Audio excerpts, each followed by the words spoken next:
ಸಮಸ್ತ ನಾಡಿನ ಜನತೆಗೆ ಶ್ರೀ ಅತಿಥಿ ದೇವಿ ಹಾಗೂ ನನ್ನ ತಾಯಿ ಜಗನ್ಮಾತೆ ಸ್ವರೂಪಿಣಿಯಾಗಿರ್ತಕ್ಕಂಥ ರೇಣುಕಾ ಯಲ್ಲಮ್ಮ ಹಾಗೂ ಮಲೈ ಮಹದೇಶ್ವರ ಸ್ವಾಮಿ ನಿಮ್ಮ ಜೀವನದಲ್ಲಿ ಸುಖ, ಶಾಂತಿ, ನೆಮ್ಮದಿ, ಆರೋಗ್ಯ, ಭಾಗ್ಯ ಎಲ್ಲವನ್ನು ಕೊಟ್ಟು ಕಾಪಾಡಲಿ. ಬಂಧುಗಳೇ, ಈ ದಿನ ತಾರೀಕು 31/8/2025 ಭಾನುವಾರ, ದಕ್ಷಿಣಾಯನ ವರ್ಷ ಋತು ಶ್ರೀ ವಿಶ್ವವಸುನಾಮ ಸಂವತ್ಸರದ ಭಾದ್ರಪದ ಮಾಸದ ಶುಕ್ಲ ಪಕ್ಷದ ಅಷ್ಟಮಿ ದಿನ.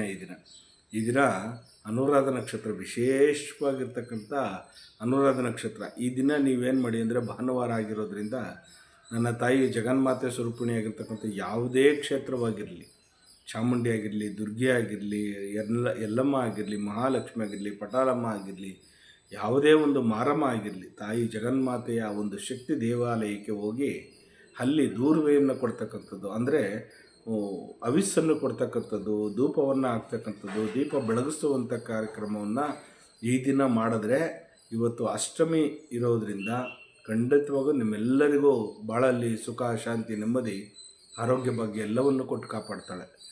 ಈ ದಿನ 12 ರಾಶಿ ಕಡೆ ಗಮನ ಕೊಡೋಣ. ಮೊದಲಿಗೆ ಆದಿತ್ಯಾದಿ ನವಗ್ರಹಗಳನ್ನು ಮನಸ್ಸಿನಲ್ಲಿ ಪ್ರಾರ್ಥನೆ ಮಾಡ್ತಾ, ನಮ ಸೂರ್ಯಾಯ ಚಂದ್ರಾಯ ಮಂಗಳಾಯ ಚ ಬುಧ ಶುಕ್ರ ಶನಿ ಬೇಚ ರಾಹುವೇ ಕೇತುವೆ ನಮಃ. ಗುರು ಬ್ರಹ್ಮ ಗುರು ವಿಷ್ಣು ಗುರುದೇವೋ ಮಹೇಶ್ವರ ಗುರು ಸಾಕ್ಷಾತ್ ಪರಬ್ರಹ್ಮ ತಸ್ಮೈ ಶ್ರೀ ಗುರುವೇ ನಮಃ. ಗುರುವೇ ಸರ್ವಲೋಕಾನಾಂ ವಿಜಸೇ ಗೌರವಿಣಂ ವಿಜಯೇ ಸರ್ವವಿದ್ಯಾನಾಂ ಶ್ರೀ ದಕ್ಷಿಣಾಮೂರ್ತೆಯೇ ನಮೋ ನಮಃ. ಜಗನ್ಮಾತೆ ಸ್ವರೂಪಿಣಿಯಾಗಿರ್ತಕ್ಕಂಥ ನನ್ನ ತಾಯಿ ಆದಿಶಕ್ತಿಯ ಒಂದು ಕೃಪಾ ಕಟಾಕ್ಷತೆಯಿಂದ ಅವಳ ಹೃದಯ ಸಿಂಹಾಸನ ಪ್ರಾರ್ಥನೆ ಮಾಡುತ್ತಾ ಇದನ್ನು 12 ರಾಶಿ ಕಡೆ ಗಮನ ಕೊಡೋಣ. ಮೊದಲಿಗೆ ಮೇಷರಾಶಿಯವರಿಗೆ ಸ್ವಲ್ಪ ಮಟ್ಟಿಗೆ ಅದೃಷ್ಟದ ದಿನ ಅಂತ ಹೇಳ್ಬೋದು. ಚಿಂತೆ ಕಾಡ್ತಕ್ಕಂಥದ್ದು, ನೀವು ಪ್ರೀತಿ ಪಾತ್ರರಾಗಿರ್ತಕ್ಕಂಥವ್ರಿಗೆ ಯೋಚನೆ ಮಾಡಿ ಕಣ್ಣೀರು ಹಾಕ್ತಕ್ಕಂಥ ಒಂದು ಸನ್ನಿವೇಶ ಎದುರಾಗ್ತಕ್ಕಂಥದ್ದು. ವೃಷಭ ರಾಶಿಯವರಿಗೆ ಜಯ ಕಟ್ಟಿಟ್ಟ ಬುತ್ತಿ. ಇದನ್ನು ಸ್ವಲ್ಪ ಮಟ್ಟಿಗೆ ನಿಮಗೆ ಸಂತೋಷದಾಯಕವಾಗಿರ್ತಕ್ಕಂಥದ್ದು. ಮಿಥುನ ರಾಶಿಯವರಿಗೆ ಈ ದಿನ ಸ್ವಲ್ಪ ವಿವಾದವನ್ನು ಸ್ವಲ್ಪ ಬದಿಗೊತ್ಬಿಟ್ಟು ಜಗಳ ಆಡೋದನ್ನು ಸ್ವಲ್ಪ ಕಡಿಮೆ ಮಾಡ್ಕೊಳ್ಳಿ. ಮನಸ್ಸಿಗೆ ಅಶಾಂತಿ ಆಗ್ತಕ್ಕಂಥದ್ದು, ತೊಂದರೆ ಆಗ್ತಕ್ಕಂಥದ್ದು. ಕಟಕ ರಾಶಿಯವರಿಗೆ ಸಹನೆ ಮೀರಿ ಕೋಪಕ್ಕೆ ಉದ್ರೇಕಕ್ಕೊಳಗಾಗ್ತಾರೆ. ಕಟಕ ರಾಶಿಯವರು ತುಂಬ ಹುಷಾರಾಗಿರಬೇಕು. ಸಿಂಹ ರಾಶಿಯವ್ರಿಗಂತೂ ಗೌರವಯುತವಾಗಿ ನಡ್ಕೋಬೇಕಾಗ್ತದೆ. ಈ ದಿನ ಮಾತಿನ ಮೇಲೆ ನಿಗಾ ಇರಬೇಕಾಗ್ತಕ್ಕಂಥದ್ದು. ಕನ್ಯಾ ರಾಶಿಯವರಿಗೆ ಬೇರೆಯವರಿಗೆ ನೀವು ಕಾಳಜಿಯನ್ನು ವಹಿಸ್ತೀರಿ, ಬೇರೆಯವರಿಗೆ ನೀವು ಹೆಚ್ಚಿಗೆ ರೀತಿಯಲ್ಲಿ ಪ್ರೀತಿಯನ್ನು ಕೊಡ್ತಕ್ಕಂಥದ್ದು. ತುಲಾ ರಾಶಿಯವ್ರಿಗಂತೂ ಈ ದಿನ ಸಂತೋಷದಾಯಕವಾಗಿ ಉಲ್ಲಾಸದಾಯಕವಾಗಿರ್ತಕ್ಕಂಥ ದಿನ ಅಂತಲೇ ಹೇಳ್ಬೋದು. ಈ ದಿನ ವೃಶ್ಚಿಕ ರಾಶಿಯವ್ರಿಗಂತೂ ಅನುಗ್ರಹ ಪಡ್ತಕ್ಕಂಥದ್ದು. ಈ ದಿನ ತುಂಬ ಚೆನ್ನಾಗಿರ್ತೀರ. ಎಲ್ಲೆಲ್ಲಿ ಯಾರ್ಯಾರು ದೂರದ ನೆಂಟರುಗಳೆಲ್ಲ ಬಂದು ಅವ್ರಿಗೆಲ್ಲ ನಿಮಗೆಲ್ಲ ಆಶೀರ್ವಾದ ಮಾಡೋ ಹೋಗ್ತಕ್ಕಂಥ ಒಂದು ಪರ್ವಕಾಲ ಅಂತಲೇ ಹೇಳ್ಬೋದು. ಕಾಳಜಿ ವಹಿಸ್ತಕ್ಕಂಥದ್ದು ಈ ದಿನ ವೃಶ್ಚಿಕ ರಾಶಿಯವ್ರಿಗೆ. ಧನುಷ್ ರಾಶಿಯವ್ರಿಗಂತೂ ಧೈರ್ಯ ಸಾಹಸದಿಂದ ಕೊಟ್ಟಿರ್ತೀರಿ. ನಿಮ್ಮ ಧೈರ್ಯನೇ ನಿಮಗೆ ಶ್ರೀರಕ್ಷೆಯಾಗಿ ಪರಿಣಾಮ ಆಗುತ್ತೆ. ಖಂಡಿತವಾಗಿ ನಿಮ್ಗೆ ಒಳ್ಳೆಯದಾಗಲಿ. ಮಕರ ರಾಶಿಯವ್ರಿಗೆ ಲಾಭ ತರ್ತಕ್ಕಂಥ ದಿನ ಈ ದಿನ ತುಂಬ ಚೆನ್ನಾಗಿದೆ. ಕುಂಭರಾಶಿಯವ್ರಿಗಂತೂ ಕೆಲವು ನಕ್ಷತ್ರಗಳಿಗೆ, ಅಂದರೆ ಶತಬೀಜ ನಕ್ಷತ್ರದವರು ಮಾತ್ರ ಈ ದಿನ ಸ್ವಲ್ಪ ಕೇಡು ಸಂಭವಿಸ್ತಕ್ಕಂಥದ್ದು.